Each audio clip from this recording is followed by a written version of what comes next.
मुश्किलें मुश्किलें दिलों के इरादों को आजमाएगी, आंखों के पर्दों को निगाहों से हटाएगी। गिरकर भी हमको संभलना होगा, ये ठोकरें ही हमको चलना सिखाएगी, चलना सिखाएगी।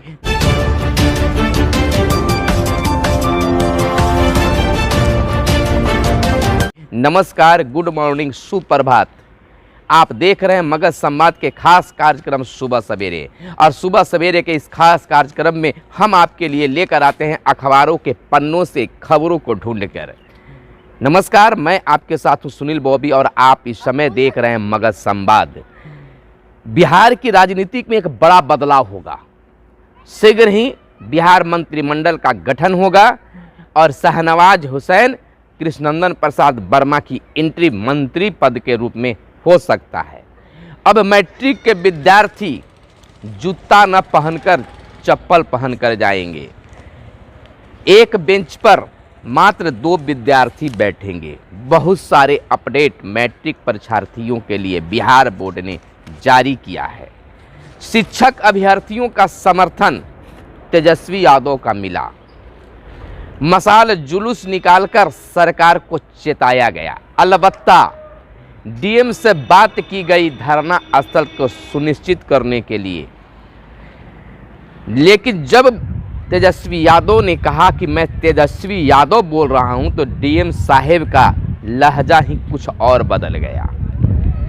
अब शिक्षक अभ्यर्थियों का आंदोलन और तेज होगा, लेकिन शिक्षक अभ्यर्थियों के साथ तेजस्वी यादव कर रहे हैं राजनीति। यह आरोप सत्ता पक्ष के नेताओं के द्वारा लगाया जा रहा है। नियोजित शिक्षकों की मांग को फिर ठंडे बस्ते में डाला जा रहा है। शिक्षा मंत्री के नए चेहरे के रूप में शीघ्र वह पुराने ढर्रे पर चलने वाले शिक्षा मंत्री आने वाले हैं। सुबह सवेरे के इस कार्यक्रम में अखबारों में क्या छपा है और क्या छुपा है। अखबारों के पन्नों में बहुत सी खबरें छपी हुई है। अब क्या छपा है और क्या छुपा है, पहले हम बात कर लेते हैं बिहार की राजनीति की। तो बिहार की राजनीति में एक बहुत बड़ा बदलाव आने वाला है। शीघ्र ही मंत्रिमंडल का विस्तार होने वाला है। कुछ नए चेहरे, कुछ पुराने चेहरे को एंट्री फिर से लेना है। कुछ जीते हुए, कुछ हारे हुए लोगों को मंत्रिमंडल में शामिल किया जाएगा। भाजपा की ओर से शाहनवाज हुसैन को मंत्री पद मिल सकता है, वहीं हारे हुए कृष्णनंदन प्रसाद वर्मा को भी एक मंत्री पद मिल सकता है। कहा तो ये जा रहा है कि जो पद खाली है, जिस पर वो पहले आसीन थे, शायद कृष्णनंदन प्रसाद वर्मा को वही पद न मिल जाए। दोनों प्रमुख दलों ने अंतिम संभावित मंत्रियों के नाम को अंतिम रूप देने में जुटे हैं। शाहनवाज हुसैन, संजीव चौरसिया का नाम भी मंत्रियों की सूची में।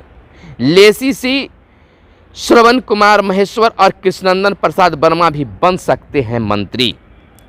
भाजपा को अपने केंद्रीय नेतृत्व के फैसले का इंतजार कई दिग्गज दिल्ली में डटे। सुशील मोदी, नित्यानंद राय और राधा मोहन सिंह समेत कई नेता दिल्ली में जमे हुए हैं, अड़े हुए हैं, डटे हुए हैं।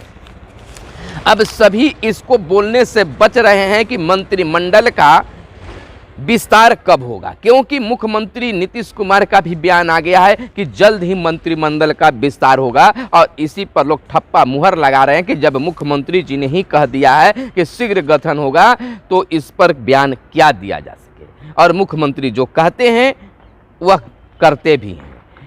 भाजपा नेताओं के द्वारा कहा जा रहा है कि हम लोग सभी सहयोगी दल मंत्री पद के विस्तार को लेकर, मंत्रिमंडल के विस्तार को लेकर, चेहरे को लेकर हम लोग अस्वस्थ हो गए हैं। यानी कि सभी बात बिल्कुल साफ हो गया है। अब मंत्रिमंडल का विस्तार होना तय है। लेकिन कई नए चेहरे और कई पुराने चेहरे को आने से अलबत्ता फिर से राजनीति में बड़ा बदलाव होने की संभावना है। विपक्षी दल जहां पर कह रहे हैं कि 5 साल तक सरकार नहीं चलेगी, उसी प्रकार से उनका सीधा जवाब सत्ता पक्ष से आ रहा है कि कोई इसमें रोड़ा नहीं है, 5 साल सरकार चलेगी। सभी सहयोगी दल में आपसी कोई मनमुटाव नहीं, बल्कि सभी में सहमति है। तो 5 साल सरकार चलना निश्चित तौर पर जरूरी है। इधर अगर बात कर ले सरकार की, तो सरकार की लाठी बरसाने की जो नीति है उस पर बिहार में एक बार फिर से बवाल मच गया है। विपक्षी दल एक बार फिर आड़े हाथ सरकार को लिया है कि अगर आप बात करते हैं कि हम नौकरियां देंगे, लाखों नौकरियां की बात करते हैं, जो कि जब नौकरी मांग ले यहाँ पर पटना में अभ्यर्थी आते हैं, शिक्षक आते हैं, तो उन पर लाठियां बरसाई जाती है। जब लोग भोजन के प्रबंध करते रहते हैं, सोने की तैयारी में रहते हैं, तो उन पर लाठियां बरसाई जाती है। पहनने के लिए लाए कपड़ों को, खाने के लिए भोजन को बिक फेंक कर दिया जाता है। और पटना गर्दनी बाग से वह भागकर अन्य जगह पर, अनंतर जगहों पर चले जाते हैं। बीते दिन इको पार्क में जब अभ्यर्थी बैठकर प्लानिंग कर रहे थे, उसी समय विपक्ष की नेता तेजस्वी यादव का आगमन हुआ। बड़ा मजेदार माहौल बना। जब अभ्यर्थियों के बीच तेजस्वी यादव ने उन्हें हौसला अफजाई किया और कहा कि होगा आपका धरना प्रदर्शन, हम डीएम साहब से बात करते हैं। और बहुत अच्छा लगा कि ऑन द स्पॉट अगर नेताओं के द्वारा अगर काम हो तो निश्चित ही बिहार का विकास होगा। ऑन द स्पॉट ही तेजस्वी यादव के द्वारा पटना डीएम साहब को फोन लगाया गया और कहा गया कि जो लाठी बरसाई गई है शायद आपको मालूम ही होगा, और यह धरना करना चाहते हैं जो संवैधानिक अधिकार है, लेकिन प्रतिदिन धरने का परमिशन लेना, यह कुछ बदलाव क्या हुआ है। आवेदन मैं आपके व्हाट्सएप पर भेज रहा हूं, उसको देख लीजिएगा। तो कहते हैं भेजिए, तो कब तक बोले इसका क्लियर कीजिएगा, तो आपका हिसाब लीजिएगा। डीएम साहेब का यह लहजा था कि अब आप हिसाब हमसे लीजिएगा। लेकिन जैसे ही तेजस्वी यादव के द्वारा कहा जाता है कि मैं तेजस्वी यादव बोल रहा हूं, तो डीएम साहब का लहजा ही बदल जाता है।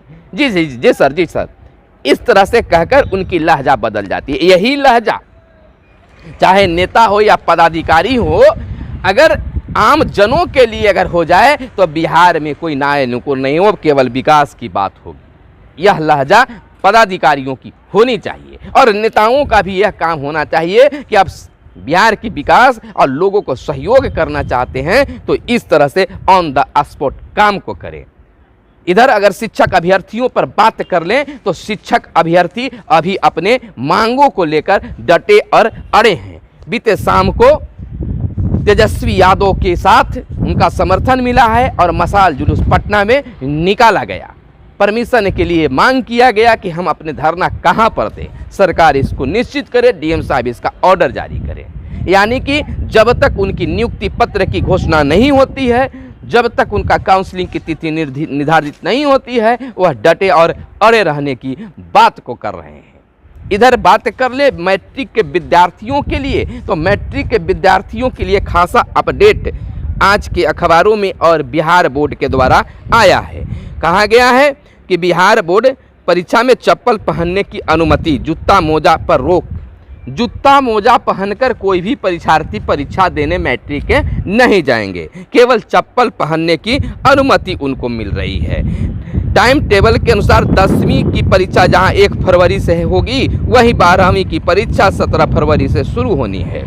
तो इस प्रकार से चप्पल मोजा पर रोक लगा दिया गया है और मैट्रिक के परीक्षार्थियों को चप्पल पहनकर परीक्षा देने जाना है। मैट्रिक और इंटर की कॉपियों पर रहेगी परीक्षार्थियों की तस्वीर। मैट्रिक और इंटर के जो परीक्षार्थी हैं, जब उनको परीक्षा होगा तो उस समय उनकी कॉपियों पर जो है उनकी फोटो लगी होगी। अगर आपका एडमिट कार्ड गुम हो जाता है, भूल जाता है या छूट जाता है घर पर, तो अब अकबकाने घबराने की ज़रूरत नहीं है। आपके पास कुछ सबूत होना चाहिए, आपका वहाँ पर चेहरा मिलाया जाएगा, आपको अनप्रूफ के साथ वहाँ पर परीक्षा देने की अनुमति दी जाएगी। तो यह बिहार बोर्ड के द्वारा एक अच्छी पहल भी कह सकते हैं। इधर बात कर लेते हैं तृतीय और चतुर्थ वर्गीय 50,000 पदों पर होगी बहाली। यह बिहार सरकार की अगर बहाली की बात होती है तो युवाओं का मनोबल बढ़ता है। युवाएं जो बेरोजगार हैं उनको रोजगार मिलेगा तो निश्चित तौर पर बिहार का विकास होगा। लेकिन सरकार की मात्र घोषणा ही घोषणा रह जा रही है और जब वही नौकरी मांगने अगर लोग जा रहे हैं तो उनका व्यवहार ही बदल जा रहा है।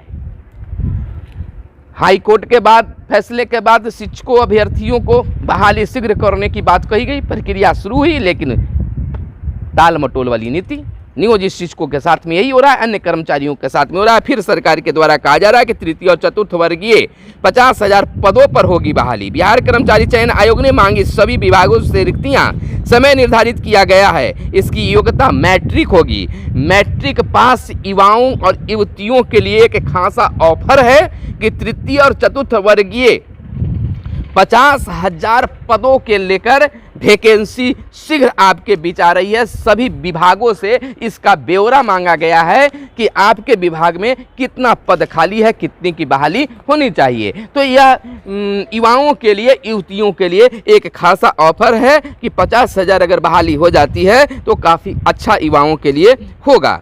अब इधर शिक्षकों को गैर शैक्षणिक कामों में लगाया नहीं जाएगा, इसके लिए अब मन बना लिया गया है। शिक्षा विभाग शिक्षकों को गैर शैक्षणिक कार्य से हटा रही है। कहीं पर अगर वह प्रतिनियोजित हैं तो उनका प्रतिनियोजन रद्द किया जा रहा है। बार बार यह जो है सूचनाएं निकलती है, आदेश निकलता है, लेकिन फिर वह ठंडे बस्ते में फेंक दिया जाता है, बंद कर दिया जाता है। एक बार फिर से शिक्षकों को लेकर बिहार में गुणवत्तापूर्ण शिक्षा के नाम पर यह फिर से एक बार आदेश निकाला गया है कि शिक्षकों को गैर शैक्षणिक काम से मुक्त किया जाए। आदेश जारी कर दिया गया है और जो कहीं पर प्रतिनियोजित हैं उनका प्रतिनियोजन समाप्त कर उनको विद्यालय में भेज दिया जाए। लेकिन यह कहां तक सफल होता है ये तो आने वाला वक्त ही होगा। लेकिन इस तरह के फरमान विभाग के द्वारा, शिक्षा विभाग के द्वारा निकाला जाता रहा है, लेकिन इस पर कोई सक्षम कार्य नहीं हो पाया है। आज भी बहुत सारे शिक्षक जो हैं गैर शैक्षणिक काम में लगे हुए हैं। प्रतिनियोजन में कहीं बीडीओ के पास में तो अन्य विभागों में उनका प्रतिनियोजन हुआ है। तो इस तरह के अगर मान लीजिए कि प्रतिनियोजन समाप्त होता है, गैर शैक्षणिक काम से शिक्षक अगर मुक्त होते हैं तो निश्चित तौर पर शिक्षण व्यवस्था में काफ़ी सुधार होना संभव सा लगता है। इधर अन्य चीज़ों पर अगर बात कर लें तो दशमेश गुरु का आशीष पूरी दुनिया को मिले, सीएम नीतीश कुमार का कहना है। सरवंशदानी दशमेश गुरु के योगदान को विश्व नहीं भुला सकता है मुख्यमंत्री। मतदाता बनने के लिए देना होगा उम्र और लिंग का ब्यौरा। भाजपा से शाहनवाज संजीव, जदयू से श्रवण और कृष्णनंदन बन सकते हैं मंत्री। निबंधित नहीं होने वाले नर्सिंग होम पर लगेगी अब सख्ती। शिक्षक अभ्यर्थियों पर लाठीचार्ज की निंदा। गन्ना किसानों की दुश्वारियों पर चेती सरकार, चीनी मिलों को मालिक पे तलब।